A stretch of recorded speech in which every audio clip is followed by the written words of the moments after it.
Hi, my name's Tim and this is my turbo FN2.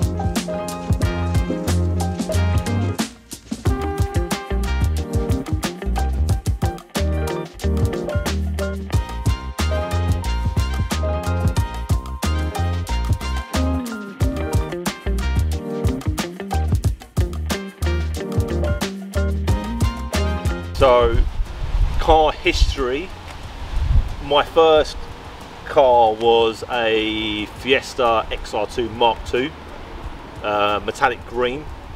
I think it was called a Festival. So I got that, I had that before I actually passed the test, and already I was like, what can I make it different? So I bought a blown up XR2, well, an engine that was blown up in an XR2, gutted the interior, gutted the body kit and put it onto my little 1.1, drove that around, and then I had, I think, 5 Mark II Fiestas over the years after that. Next was then my world into Honda, was an EK, I think they call it an EJ9, so it was the 2-door hatchback EK shape with a 1.4. That was an amazing car. Not that it's fast or it handles well or its build quality. I drove it and drove it and drove it and drove it, and it never went wrong. Never let me down until I ran out of petrol one day, because I used to run it so low on the tank it would judder to let me know it was running out of petrol. So that was that. After that I went to Audi's, A4 B5 Audi. They were really fun. Next, Seat Toledo, which was quite cool. It had those V5 engines in it. It did a bit of something interesting. What was after there? Passat CC, Volkswagen. Really liked that car. So nice on the motorways. Then it went to Mark 8 Civic, a 4-door, which is a silver one. And now as well, I've got this one as well. And that's your daily, the silver one's your Silver's daily, my daily, and then this is my weekend toy. Okay, cool. So what would you say was your worst one and your favourite one? Well, actually I missed that one out there. Porsche 914. Ooh. Randomly, proper random. My dad was like, my friend's sitting in the car, I'm going to buy it, you fix it, and then we'll split the profit when we sell it. Oh, okay. It came utterly matte green mould, so I polished it, cleaned it, fixed a few things and sold that. That's quite a cool car. So right, so top 3, Audi A4 B5. That car is so nice. Everything, you sit in it, everything's in the right place. The window switches are where you want your hands. The gear knob is exactly where your hand is. The seating position's perfect. The dials, the way the windscreen's laid out, utterly perfect. Love that car. I'm gonna say my Fiesta XR2. It was just, that was my young youth days, and absolutely loved it. It was just, it went everywhere. It took me everywhere. It made me meet so many people over the years. So well happy with that. And I'm going to say third is this, because it's just so much fun. The worst, I'm going to actually have to put, the worst is actually the Audi A4 B5, because I owned 2. One was brilliant. It got cracked. It crashed, and I had to write that off. So I bought another one, and that was the worst one I've ever owned. Just everything broke on it. And then that's when I realised Audi are heavy and they destroy their suspension, and you can't take bolts out of aluminium when they're steel. So that was that thrown in the bin. So that was the worst one. And then last worst one, it's a toss between the Passat, unfortunately, because the gearboxes are pants. I had the DSG box, and that let go on me. That was like £3 bill to fix the gearbox, so that got binned. So yeah, that's the history on the cars.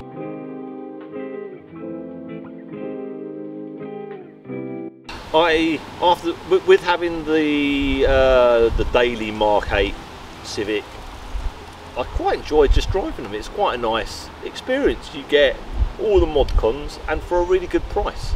They're not the most loved car, and they aren't seen as high value, so you can get a decent car for actually quite a good price. I think they're starting to go up these in value now. Decent ones are starting to climb a bit more, but still you can get a bit of a scratchy one for like two and a half. So for me it was like, yeah, I'm going to go for that. There was a lot of things in contention, but the prices of those was just too much. Like an S2000 I would have liked, but that was like a decent one for what I was looking at was like 13 grand. I'm like, it's a big jump up. DC5's the same, even higher for a decent one. And then the other thing I was looking at before I went for this, I quite like the Volkswagen, and I really like the Scirocco. So I like the Passat CC. The Scirocco was that same sort of similar shape, but what you really want is you want the latest spec R and 23. I was like, I ain't got that much money.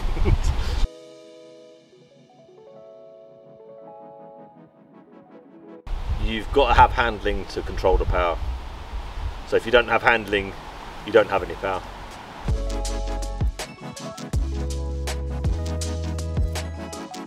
I think this is now coming up to 2 years, just over 2 years I've been about it now. It was just at the end of lockdown.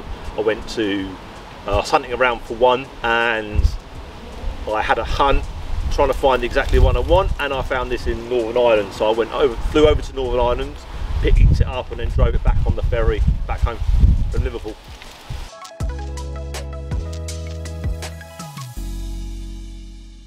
God, the list. Pet peeves on motoring.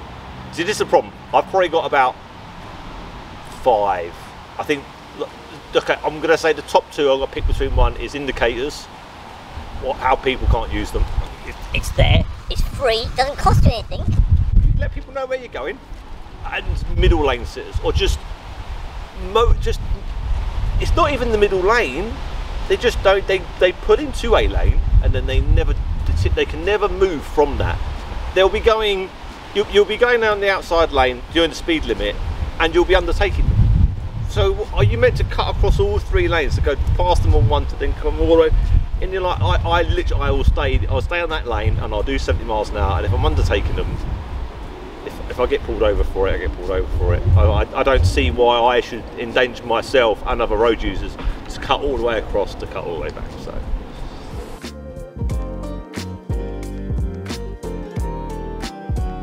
You know, I'm going to say probably the quickest thing that's ever sort of like half tried to race me was like an S-Class Merc. It was like a 650 or whatever it is.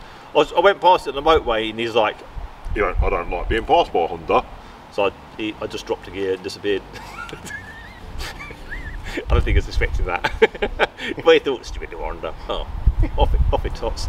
I'd have had a bit of a race with a 350Z. I don't know what he didn't. I don't think it was standard because he stuck with me, and I think we got to about 130 odd, and I think he decided, yeah, that's enough. In Mexico, right? In Mexico, of course. Yeah. That's the sort of places that we do this sort of thing. 100%, yeah. Of course. Indeed. What's the slowest one? I don't think I've ever raced in it. I don't think. Well, to be honest, most of the time, people if they're doing something a bit, it's like one of them cars. I won't even. Whatever. you can stay over there and do whatever you want to do. It's much nicer just to keep away from them.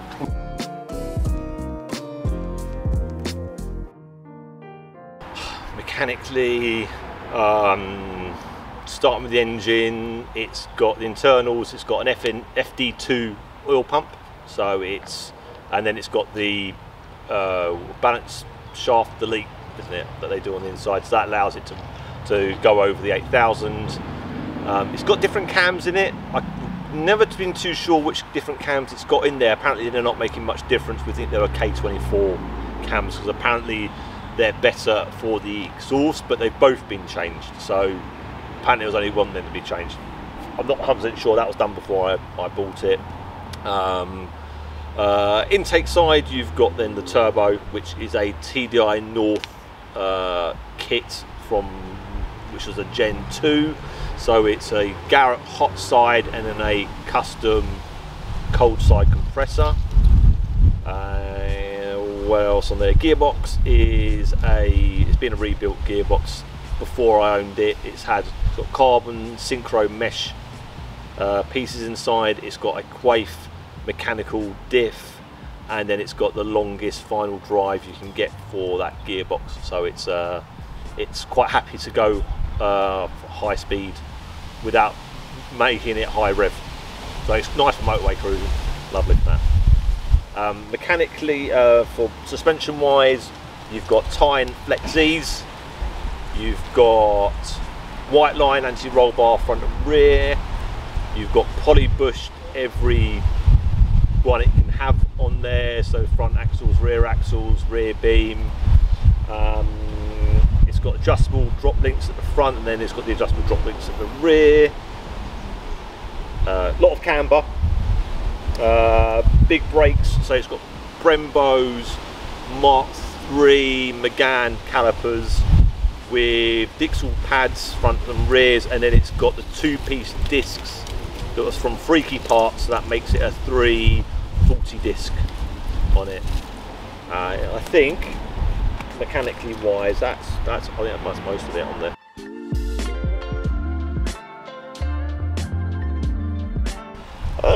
So it's got the GP kit front and rear. You've got Mugen grill.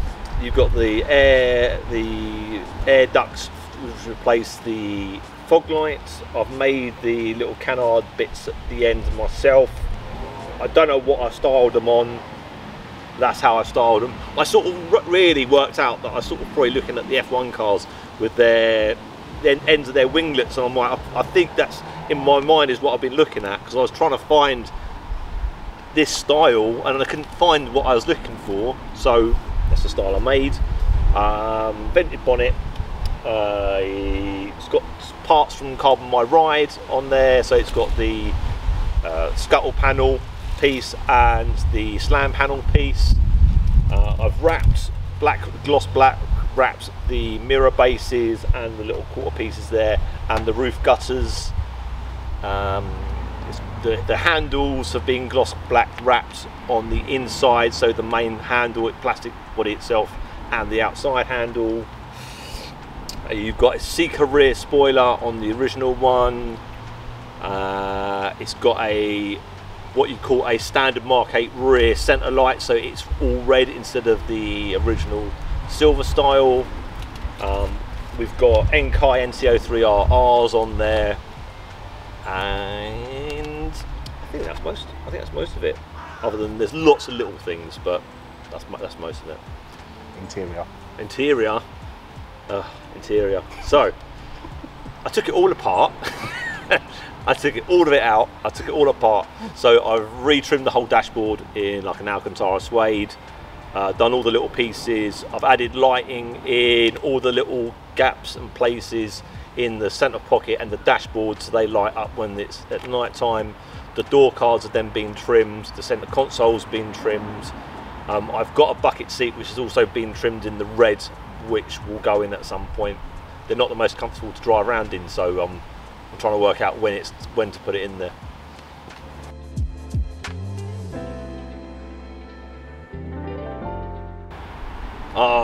Wheels. No one else has got them.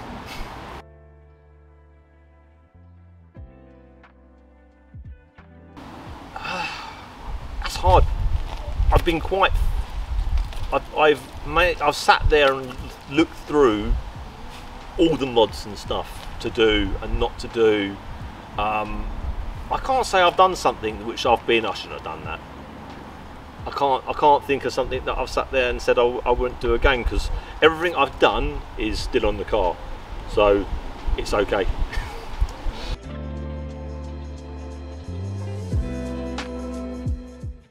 I was thinking what I could, if I'm going to call it a superhero, so I thought, I wasn't too sure about that, Deadpool. You know what?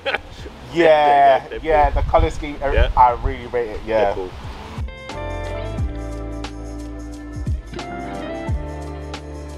I don't like BMWs. Pops and bangs out of BMWs, sorry. Sorry, I've lost the love of. I used to like BMWs, and the world of them now. They're all lease cars or they're on finance, and yeah, I'm not fond on that side of it, unfortunately.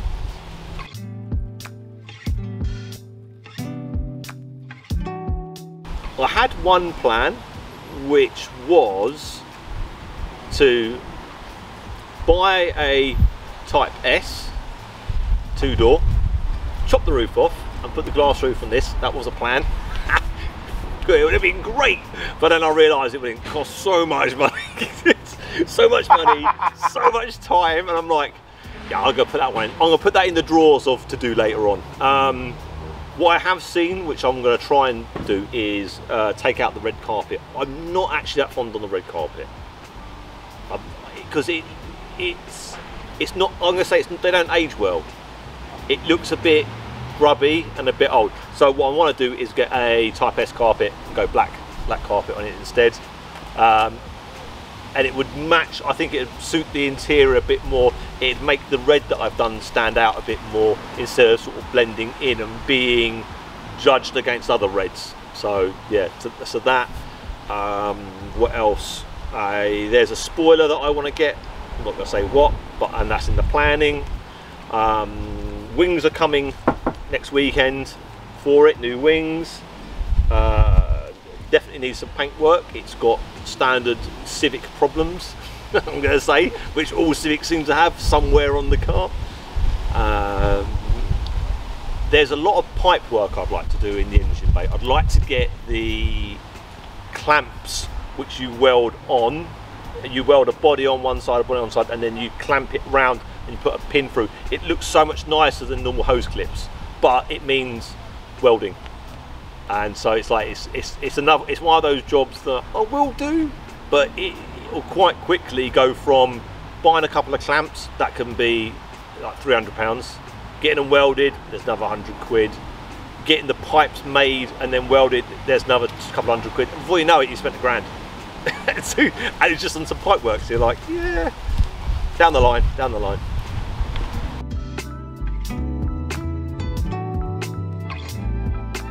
What do you do? What do you do? It's like, what do you do next? Yeah. What do you do next?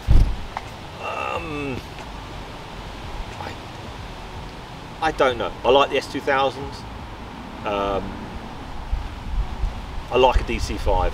I think if I was gonna do a next car, I think I'd stay Honda, and I think I'd go DC5.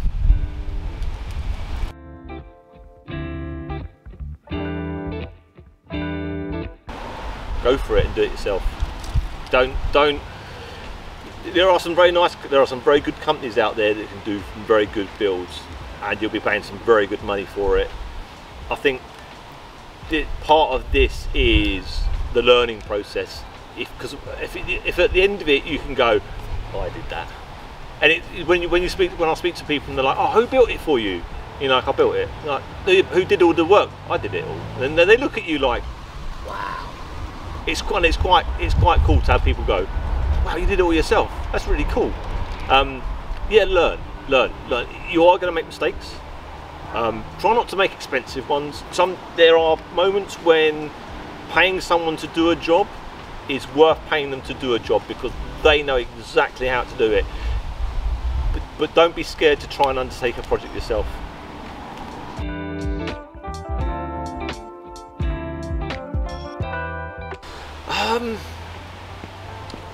I might have held out for that Jackson supercharger because that noise is just amazing. Love that noise, but it was very limited on its tune. It could get to a certain point and that was it. There was no more. You couldn't go, okay, you can do internal, so you can turn it up more. That was the amount it could get. So you're a little bit limited, but I think I could have lived with a limited extra power just for that whine. That's just the whine. I'd love, because you see those builds where they got big V8s and they've got the big screw vane chargers on the top, and that noise is just, oh, I'd love that. Yeah, so I think I would have, if I had a chance again, I would have held out for a screw vane.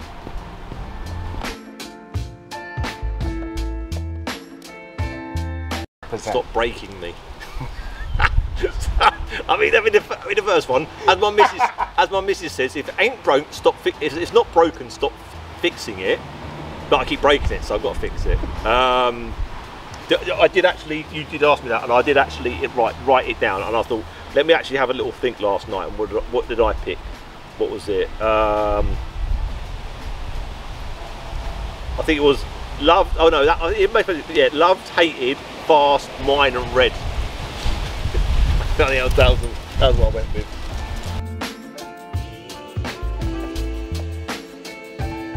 Could you ever see yourself selling? I could. I think I could. Yeah, I could probably sell it. So at some point, I might want to do something else. So yeah, I could sell it. But here comes the problem of, if I sell it, will I ever get the money I want for it? Which you don't. You're never going to. I mean, you can always say, well, I'm always going to lose some on it. But how much are you willing to lose on it? And this is where it comes down to, where you see a lot of these now getting stripped because they are worth so much more in parts. These cars are not loved by the car communities. They're looked upon and a bit like pointed at and laughed at. So as a car, it's not worth as much as it is in parts, which is a real shame, because that means they're getting less and less of them. But then on the other side, less and less of them means this might go up in value. So if you hold out long enough, it might be worth a bit more. But I'm saying a bit more, you know, maybe a couple of £100 extra, you don't know. I don't know how much I've put into this. I don't think I really want to work out how much I put into this. I know I'm never going to get that back. So yeah, one day I'm going to have to sell it, whether it gets sold as a whole car or whether it gets sold to some people to take apart. I don't know. That'll be a sad day. It will be. Never. It will. No. And here's a slight problem of when you start building a car for yourself, which is very much for you, and it's not for the latest styles or trends, and you build it for yourself and what you like, it becomes very much that it's your car. And if you said it to anyone, they're all going to go, oh yeah, that's his car, because they know that.